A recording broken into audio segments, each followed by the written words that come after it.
할렐루야, 만나서 반갑습니다. 늦은 시간이 돼서 그런지 몰라도 여러분 피곤하셔서 그런지 얼굴이 많이 굳어 있습니다. 그래서 난 웃음의 DNA가 없습니다 라고 하지 마시고 우리 옆 사람과 함께 인사 나누겠습니다. 잘 오셨습니다. 사랑합니다. 한 해 수고 많이 하셨습니다. 오늘도 주님 안에서 평안하십시오. 오늘 하늘의 평안과 기쁨이 여러분 안에 충만하시기를 주님의 이름으로 축복합니다. 새 이름에 대한 기대라는 말씀의 제목으로 함께 은혜를 나누겠습니다. 2005년도였죠. 계명이 허가 기준을 완화하게 되면서 많은 사람들이 이름을 그 2005년도에 많이 바꿨습니다. 그리고 지금까지도 많은 사람들이 계명을 추진하고 있습니다. 수백만 명에 이르는 사람들이 이렇게 계명을 했다고 해요. 계명을 하는 이유가 뭘까요? 내 이름이 좀 더 예쁜 이름으로 불려지기를 원하는 마음에서 계명을 할 것입니다. 또 하나는 내가 이제까지 삶이 참 불만족스러웠어요. 그래서 그 불만족스러운 인생을 돌파해 보려고 하는 그 마음 때문에 계명을 한다고 하죠. 어떤 사람은 운명을 바꾸기 위해서 또 자신의 이미지를 새롭게 하기 위해서 바꾸기 위해서 계명을 한다라고 이야기를 합니다. 그리고 지금까지 잘 안 된 과거의 어떤 경험이 있다고 한다면 그 불안한 마음, 그 불안한 심리를 제거하려고 하는 그 마음에서 계명을 한다라고 하는 것입니다. 그런데 여러분 분명한 것은 내가 이름을 바꾼다고 해서 한순간에 모든 것들이 바뀌는 건 아니라는 거예요. 근데 신세가 어느 순간에 갑자기 전혀 새로운 인생으로 변하는 건 아니라고 하는 것입니다. 또 문제가 해결되지도 않는다라고 하는 것입니다. 우리가 새해가 되게 되면 뭐든지 잘 될 것 같은 생각을 하게 됩니다. 또 그런 기대를 가지고 시작을 하죠. 그리고 숫자가 바뀌게 되면 뭔가 달라진 인생처럼 보이게 될 것입니다. 서로 새해 인사도 해가면서 또 연도의 숫자가 바뀌면 우리가 크게 일어난 어떤 일들에 대해서 기대를 하며 이 새해를 시작하기 마련입니다. 그러나 중요한 건 뭐냐면 달라질 것이 없다라는 거예요. 달라질 것이 없다. 그래서 꼭 이맘때가 되면 우리가 항상 아쉬움을 토로합니다. 아쉬움이 남기 마련이에요. 어떤 아쉬움이 남습니까? 학생들은 공부 좀 더 열심히 할 걸, 단어 좀 더 많이 외울 걸 라는 생각을 하게 되고요. 또 일하시는 분들은 내가 좀 더 열심히 일할 걸, 사랑하지 못하는 분들은 내가 더 사랑할 걸 이라고 하는 후회를 하게 된다는 거예요. 기대와 계획만큼 내가 이뤄내지 못한 것에 대한 아쉬움이 남는 순간이 바로 오늘이 아닌가라는 생각을 해보게 됩니다. 또 한 해가 지나서 오늘을 생각할 거예요. 또 한 해 동안의 시간들을 생각할 겁니다. 그러면서 또 후회를 하기 마련이에요. 또 한편에서는요, 우리가 실질적인 어떤 결산을 하려고 애를 씁니다. 내가 한 해 동안에 벌어들인 수입이 얼마인가, 손해본 것이 얼마인가, 내가 정말 무엇을 남겼을까라고 하는 생각을 하게 됩니다. 나는 어떤 스펙을 남겼고 어떤 일을 할 수 있을 만큼의 능력을 보유하고 있는가 라는 생각을 하게 되는 순간이 바로 오늘일 것입니다. 후회하고 또 후회하게 되는 순간이 바로 오늘이라는 거예요. 그러나 여러분, 우리는요 이제 2021년도를 보내고 2022년도를 맞이하면서 우리의 기도가 전혀 다른 기대가 되었으면 좋겠어요. 그 기대가 어떤 기대일까? 좀 더 다른 변화가 일어나기를 기대하는 마음으로 오늘 이 시간 말씀을 전하고자 합니다. 보다 멋진 나의 인생을 펼쳐나가기 위한 계획도 중요하겠지만 좀 더 성숙한 그리스도인으로서 우리가 하나님의 자녀이고 예배자고 우리가 믿음의 자녀이고 믿음의 공동체이고 우리가 예수 그리스도의 지체라고 이야기를 하는데 우리가 좀 더 새로운 그 기대와 계획을 가지고 포부를 품고 살아가는 한 해가 되시기를 주님의 이름으로 축복합니다. 하나님과 더 친밀한 시간을 가짐으로 인해서 우리를 향하신 하나님의 은혜가 무엇인지를 더 절실히 깨닫는 한 해, 나를 향하신 하나님의 계획이 무엇인가를 더 선명하게 바라볼 수 있는 한 해, 그 빛나는 한 해가 되시기를 주님의 이름으로 축복합니다. 그래서 여러분, 그 시간들이 우리에게 너무나 필요하다라는 거예요. 나는 올해 몇 주 이상 출석했습니다. 그것 이상의 것. 나는 어느 부분에 얼만큼의 봉사를 하였습니다. 헌신을 하였습니다. 라고 하는 그런 부분을 넘어서 하나님이 주신 그 은혜와 사랑, 나를 향하신 하나님의 섭리와 계획을 깨닫고 정말 주님의 비전 앞에 나도 믿음으로 헌신하며 쓰임 받겠습니다 라고 결단할 수 있는 오늘 이 시간이 되기를 바라겠습니다. 그렇게 내가 주신 은혜에 대해서 감사하고 내가 주신 비전에 대해서 믿음으로 그렇게 살아가기를 결단하는 그 고백이야말로 다가올 새해를 살아가는 데 있어서 큰 힘이 될 줄로 믿습니다. 바로 그 은혜가, 그 사랑이, 그 믿음의 고백이 우리를 살아가는 데 있어서 힘있게 만드는 바로 자산이 될 수 있다라고 하는 것입니다. 사람의 이름에는요, 어떤 한 사람의 기대와 간절함이 담겨 있습니다. 저도 이 성인이라고 하는 이름 한자에 어떤 뜻이 있는데요, 이룰성, 어지린, 성인, 그래서 착하게 살라는 거예요. 사실 착하지는 못한데 착하게 살라고 부모님이 그렇게 이름을 지어 주셨습니다. 저는 이 이름을 생각하면서 아마 평생 생각할 거예요. 그렇지, 부모님이 착하게 살라고 이름을 지어 주셨지, 그래 착하게 살아야지 라는 생각을 하게 될 것입니다. 성경 인물 가운데도 이 여러 성경 인물들의 그 이름에는요, 특별한 의미가 있습니다. 하나님께서 우리 인류를 어떻게 구원해 내시는가에 필요한 수많은 그 이름들의 의미가 그 성경 인물 속에 담겨 있어요. 하나님께서 한 사람 한 사람을 통하여서, 한 사건 한 사건을 통하여서, 여러 가지 일들을 통하여 주님께서 우리를 어떻게 구원해 내시는가, 어떻게 주님이 우리를 사랑하셨는가, 어떻게 우리를 하나님의 백성 삼으시고 하나님께 예배하는, 하나님을 경외하는 주님의 자녀로 만드셨는가, 그것을 이 이름을 통해서 우리가 알 수 있다라고 하는 것입니다. 그 중에서도 여러분, 오늘 하나님께서는 본문 말씀을 통해서 우리에게 귀한 이름의 의미를 알려주십니다. 새 이름을 주셨는데요, 이스라엘 백성들에게 새 이름을 주셨다라고 말씀하고 있어요. 새 이름이 무엇입니까? 바로 오늘 말씀 속에 나타나 있습니다. 헵시바 뷸라라고 하는 이름을 주셨어요. 4절 말씀입니다. 다시는 너를 버림받은 자라 부르지 아니하며 다시는 내 땅을 황무지라 부르지 아니하고 오직 너를 헵시바라 하며 내 땅을 뷸라라 하리니 라고 말씀하고 있어요. 여러분, 사실 이스라엘 백성들에게는 이스라엘이라고 하는 하나님을 영원히 찬송하고 주님을 경외하는 그 아름다운 이름을 가지고 있습니다. 그러나 여러분, 그들이 하나님께 불순종하고 우상을 섬기고 자기가 왕이 되고자 했고 하나님의 그 울타리를 벗어나 자유를 찾았던 그들은 하나님께서 뭐라고 말씀하세요? 황무지다라고 말씀하세요. 버림받았다라고 말씀하고 있는 거예요. 여러분, 우리가 하나님의 말씀에서 떠나면 우리는 버림받은 겁니다. 황무지 같은 인생을 살 수밖에 없다라고 이스라엘을 통해서 우리에게 말씀하고 있는 거예요. 그런데 주님께서 그 이스라엘을 향하여 다시 한번 말씀하시는 거예요. 내가 너에게 다시 새로운 이름을 주겠다. 헵시바, 뷸라라고 하는 이름을 준다라고 하는 거예요. 그 헵시바라고 하는 이름의 뜻이 무엇입니까? 바로 나의 기쁨이 그녀에게 있다. 너무 멋있지 않습니까, 여러분? 나의 기쁨이 그녀에게 있다. 그러니까 하나님이 두고 보시기에도 아까운 그 백성들이 누구? 이스라엘이라는 거예요. 우리가 영적인 이스라엘 백성들로, 주님 앞에 구원함을 얻은 하나님의 백성들로 주님이 나를 바라보시기에는요, 두고 보시기도 아까운 거예요. 그래서 헵시바라고 나를 부르시는 거예요. 뷸라라고 부르시는 거예요. 내가 황무지 같은 인생을 살았지만, 절망 속에 가능성 없는 인생을 살았지만 주님께서 나를 가능성 있는 하나님의 백성으로 세우신 줄로 믿습니다. 바로 그 이름이 헵시바다라고 하는 것입니다. 그리고 뷸라라고 하는 이름도 마찬가지. 사실 여러분, 이 뷸라라고 하는 의미는요, 결혼한 여자라고 하는 뜻이 있습니다. 그런데 본래 버림을 받은 여인에게 사용되었던 단어가 바로 이 뷸라라고 하는 단어예요. 버림을 받았대요. 그런데 하나님께서 하나님의 신부로 격상시켜 주셨다라고 하는 거예요. 성경에는 죄다 성도, 교회, 하나님의 백성을 다 여성으로 표현하고 있어요.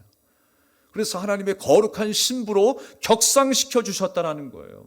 나는 하나님을 떠난 음란한 여자였고 신부였고 백성이었지만 주님께서는 다시 한번 나를 거두어 주셔서 주님의 거룩한 백성으로, 거룩한 신부로 변화시켜 주셨다라고 하는 것입니다.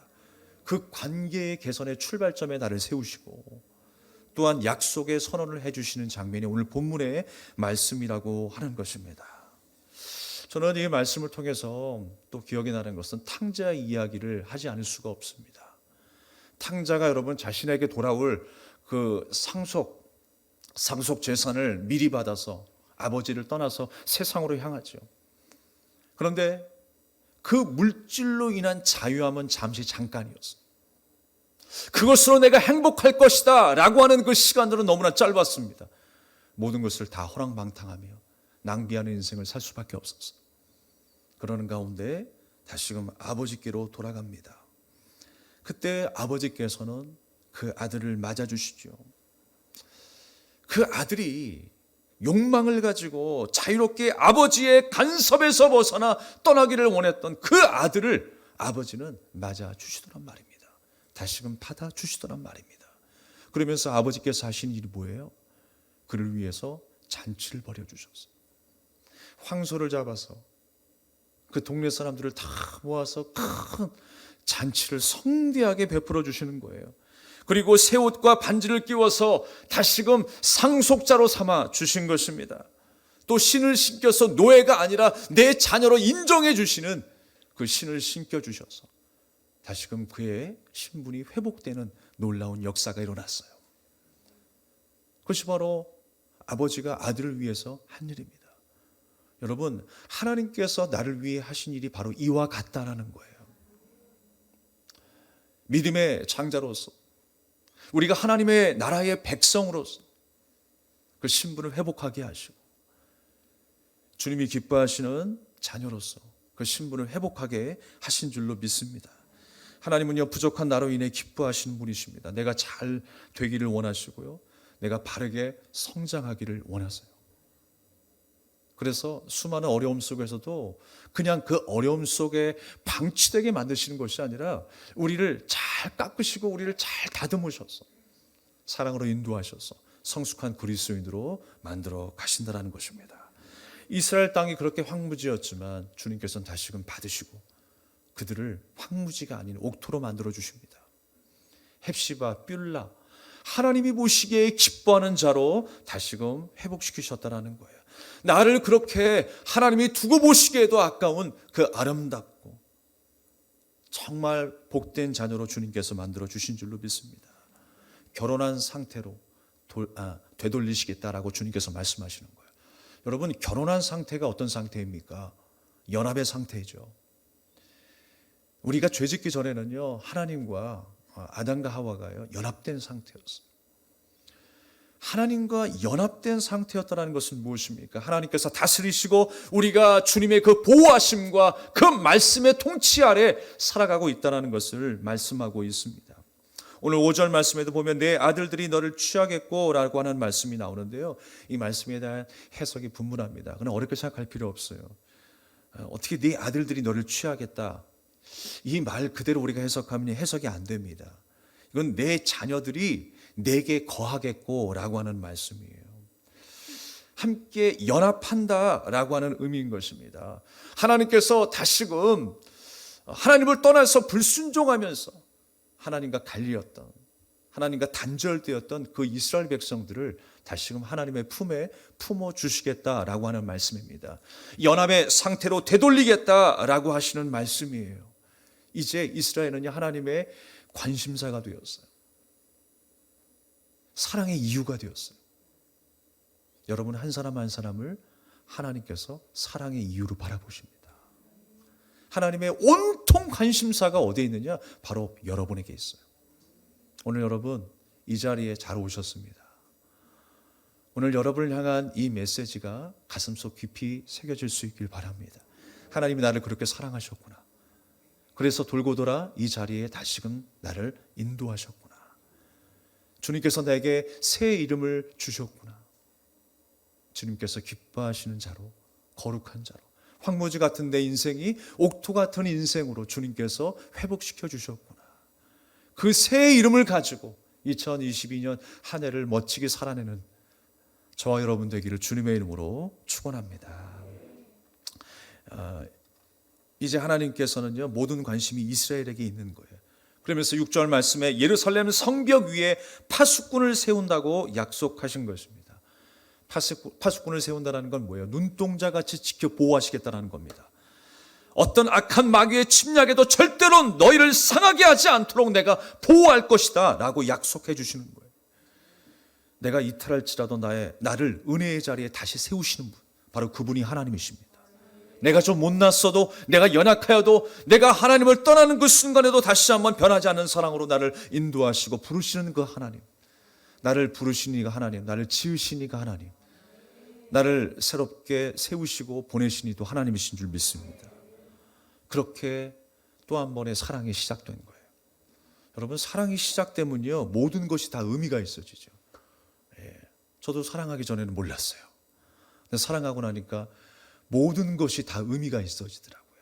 하늘을 바라봐도 그와 연관이 되고, 나무를 바라봐도 사랑하는 연인과 연결이 되고, 사물을 바라봐도 어떻게 하면 연결시킬 수 있을까 고민을 하게 되더라고요.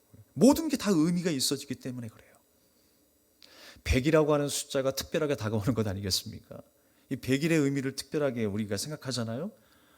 사소한 날이라 할지라도 기념일로 만들잖아요. 커플링도 맞추고 신나는 데이트도 하지 않겠습니까? 함께 했던 순간의 모든 유치한 부분까지도 모든 것이 특별한 것이 되는 거예요. 나를 향한 하나님의 마음이 바로 그러합니다. 나 때문에 모든 것이 의미가 있는 거예요. 주님께서 이 세상의 모든 만물들을 지으시고 모든 일들을 통원하신 이유가 무엇 때문이냐? 바로 나 때문이라는 거예요. 심지어 나를 힘들게 하는 사람들까지도 나를 사랑하시기 때문에, 수많은 어려움과 고난의 현장 속에서도 나를 살아가게 하신 이유는 바로 나를 사랑하기 때문에, 그것이 바로 나를 향한 온통 하나님의 관심사였습니다. 얼마 전 제가 그 TV를 보는데요, 돌싱 개그맨들이 나와서 대화를 나누더라고요. 그래서 이런 이야기를 나눴어요. 서로 이혼한 후에 결혼 반지는 어떻게 했냐라고 물어봐요. 그랬더니 돌려주거나 팔았다라고 하더라고요. 그러니까 더 이상 그 결혼 반지가 의미가 없어진 거예요. 반지 이상의 의미, 모든 의미는 다 상실해버린 거예요. 우리도 마찬가지입니다. 정말 주님의 사랑을 입은 자, 성령으로 충만한 자는 모든 것의 의미가 더 풍성해 더해집니다. 내가 한 사람을 바라봐도요, 그 사람을 향한 그 정의들이 그냥 한 가지가 아니에요. 몇 가지가 나오게 되어 있어요. 내가 사랑하는 사람, 내가 섬겨야 될 사람, 내가 희생하며 섬겨야 될 사람, 내가 가르쳐야 할 사람, 내가 도와야 할 사람, 내가 기도해야 할 사람. 그 사랑이 회복되면요, 점점점 그 의미가 많아지는 거예요. 한 사람을 정의하는 그 정의의 내용들이 점점점 많아지는 거예요. 여러분의 공동체에, 여러분의 가정 안에 이러한 일들이 더 많이 일어날 수 있길 바라겠습니다. 점점점 더 의미가 많아지는 거예요. 반지 이상의 의미들이 다 사라졌다라는 거예요. 이혼하게 되니까.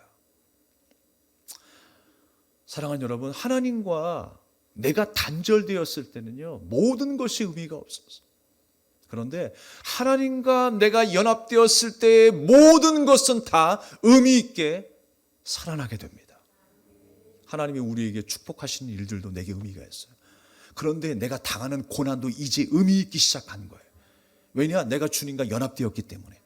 연합된 내가 하나님의 그 손 안에 있기 때문에 모든 것이 다 의미가 있게 되는 거예요.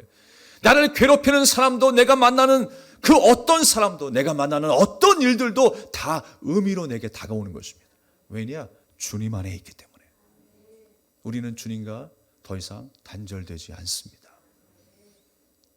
우리가 주님 안에, 주님이 내 안에 거하시기에 이제 모든 그 삶의 시간들은 의미 있게 다가오게 될 것입니다. 여러분, 2022년 이제 새로운 시각으로 바라보십시오. 그 의미 있는 시각으로 세상을 바라보시고 더 사랑하시고 더 용서하시고 더 하나님을 경외할 수 있는 믿음의 사람이 되시기를 주님의 이름으로 축복합니다. 참 올해 여러 가지 일들이 많았습니다만 전 세계의 관심사는 바로 이 코로나19 바이러스였어요. 매일 나오는 뉴스 가운데 확진자가 몇 명인가. 저도 촉각을 기울이면서 매일 정말 봤던 것 같아요. 오늘은 확진자가 몇 명인가. 위중증 환자가 몇 명인가. 왜 우리가 거기에 관심을 가져야 했나. 어느 순간에 그렇게 돼버렸어요. 몇 명까지 음식을 먹을 수 있고 몇 명까지 예배를 드릴 수 있을까, 거기에 막 촉각을 곤두세우면서 가슴 졸였던 올해가 아니었나라는 생각을 해봅니다. 그러나 여러분, 한편 지금 와서 생각해 보니까 이 마지막 날에 다시 한번 생각이 드는 것은 하나님이 이런 방법으로 우리를 지키셨구나, 하나님께서 이렇게 이끄셨구나 라는 생각을 다시 한번 하게 됩니다. 도저히 사람의 마음으로, 사람의 방법으로 할 수 없었는데 주님께서 그렇게 인도하셨구나, 주님께서 그렇게 우리를 새롭게 하셨구나 라는 생각을 늘 하게 되는 거예요. 새로운 한 해도 하나님이 이런 식으로 여러분의 삶을 주장하실 줄 믿습니다. 하나님의 그 주권적인 역사로 여러분들을 그렇게 인도하실 거예요. 내가 가는 길이 막막하고 나는 할 수 없다고 하지만 할 수 있는 것으로 주님께서 채우시고, 암담한 우리 앞길에 주님께서 등불이 되어주셔서, 길이 되어주셔서 우리를 인도하실 줄로 믿습니다. 주님께서 이스라엘에게 파수꾼을 세운다라고 약속하셨던 것처럼 구원의 파수꾼들을 통해서 우리를 지키시고 돌보시는 그 하나님, 그 하나님을 경외하며 사시는 여러분 되시기를 주님의 이름으로 축복합니다. 오늘 8절 말씀에도 여호와께서 그 오른손 그 능력의 팔로 맹세하시되 내가 다시는 내 곡식을 내 원수들에게 양식으로 주지 아니하겠고 내가 수고하여 얻은 포도주를 이방인이 마시지 못하게 할 것인지요 이라고 말씀하고 있습니다. 여러분의 생업도 하나님께서 지켜주실 줄로 믿습니다. 9절 말씀에 그리고 추수한 자가 그것을 먹고 나 여호와를 찬송할 것이요 라고 하십니다. 이게 무엇입니까? 모든 축복이 하나님께로부터 왔다라고 하는 것을 다시금 말씀하고 있는 거예요. 신랑과 신부가 하나됨, 하나님과 이스라엘 백성들이 다시금 하나가 되니까 이스라엘 백성들이 깨닫게 되는 게 뭐냐, 모든 것이 하나님으로부터 출발했구나 라고 하는 사실을 깨닫는 거예요. 여러분, 우리의 모든 것 하나님으로부터 출발됩니다. 우리 건강도, 우리 가정의 화목도, 또 우리가 열심히 일해서 벌어들이는 어떤 수확도, 모든 것이 하나님의 손으로부터 출발돼요. 여러분, 하나님을 더 경외할 수 있길 바랍니다. 하나님보다 더 사랑하는 것이 없길 바랍니다. 주님이 우리의 삶의 우선순위가 되기를 간절히 소망합니다. 그래서 우리가 정말 2022년 이 해가, 새롭게 다가오는 이 해가 하나님께서 부으시고 하나님께서 지켜주시고 하나님께서 기뻐하시는 한 사람으로, 한 가정으로 아름답게 세워질 수 있기를 바라겠습니다. 그렇게 한 가정으로 살아낼 수 있기를 주님의 이름으로 축원합니다. 말씀을 정리하겠습니다.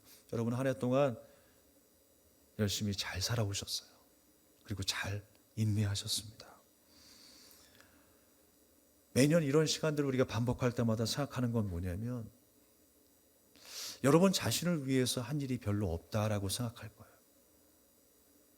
내 자신을 위해서 한 일이 별로 없다라고 생각이 들 것입니다. 자신을 사랑하고 자신을 위해 투자하고 나를 위해서 내가 노력한 부분이 무엇인가 라는 것을 생각하게 될 것입니다. 하지만 여러분, 이 말은요, 단순하게 우리가 육체적으로 편안하고 안락한 여가 생활을 즐기자라고 하는 의미에서 드리는 말씀이 아니에요. 그런 의미로만 우리가 생각해서는 안 되는 것입니다. 여러분 자신을 위해서 꼭 해야 할 일이 있다라는 것을 제가 말씀드리고 싶은 거예요. 여러분 자신을 위해서 꼭 해야 할 일이 무엇일까요? 우리가 하나님의 자녀로서 관리해야 한다는 사실이에요. 제가 아까 전에 2022년도에 표를 말씀드리면서 정말 말씀으로 충만해서 우리 믿음이 시들지 않은 한 해가 되었으면 하는 바람에서 기도하는 가운데 하나님께서 그 감동을 주시더라고요. 예레미야서의 말씀을 주셨어요. 그래서 정말 청청하게 살아 숨쉬는 그 이파리처럼, 물가에 심기운 그 이파리처럼 우리가 살아 숨쉬며 기뻐할 일들이 넘치고 감사의 제목이 넘칠 수 있는 하나가 되시기를 간절히 소망합니다. 여러분 한 해 동안에 관리 들어가셔야 돼요. 다이어트도 다이어트 관리겠지만 여러분의 영의 관리도 하셔야 돼요. 여러분을 위해서 이렇게 준비하셔야 하는 것입니다. 세상과 함께 멍에를 함께 메었던 그 습관들을 뒤로하고 성도의 길을 찾아서 우리가 바로 걸어가야 하는 것입니다. 여전히 내 삶의 주인이 누구십니까? 바로 하나님이십니다.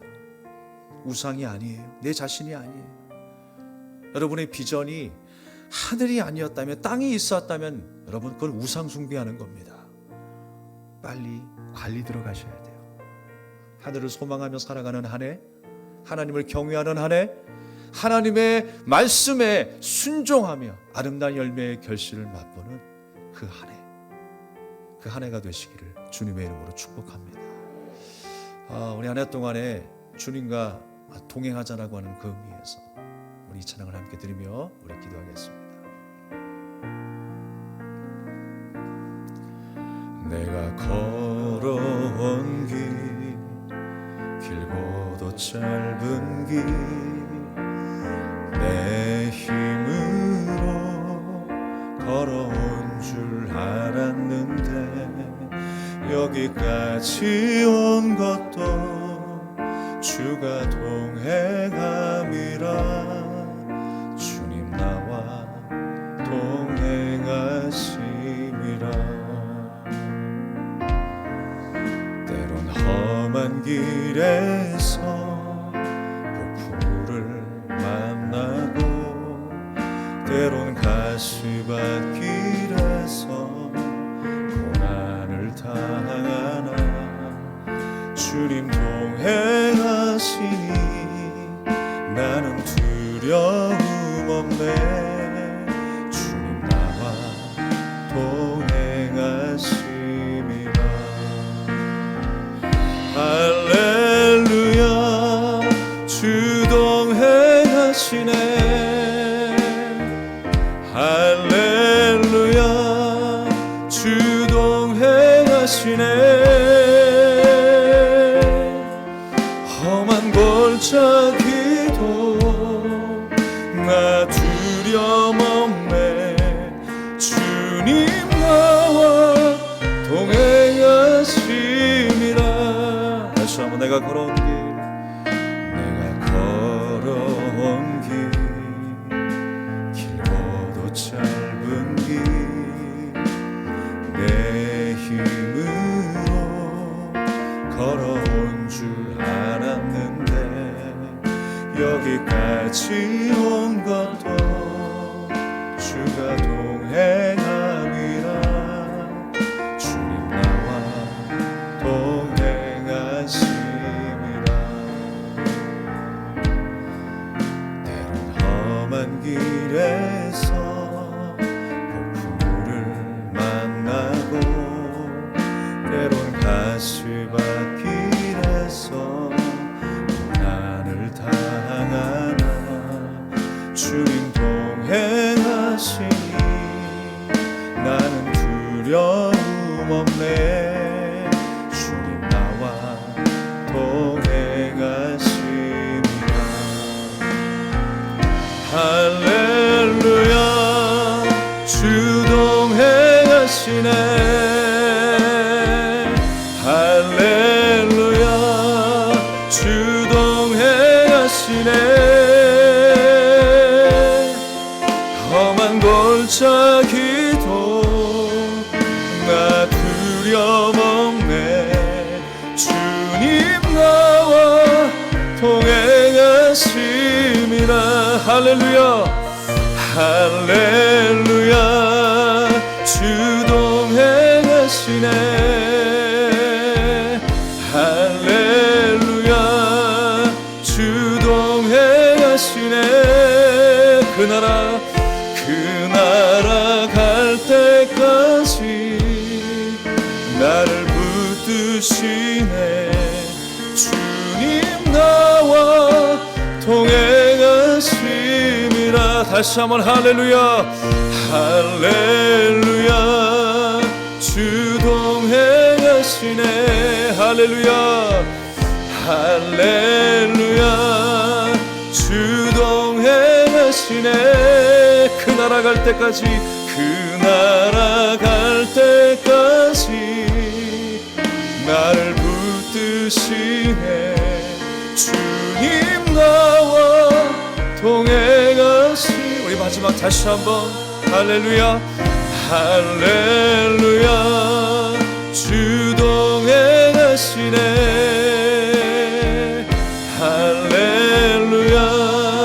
주 동행하시네.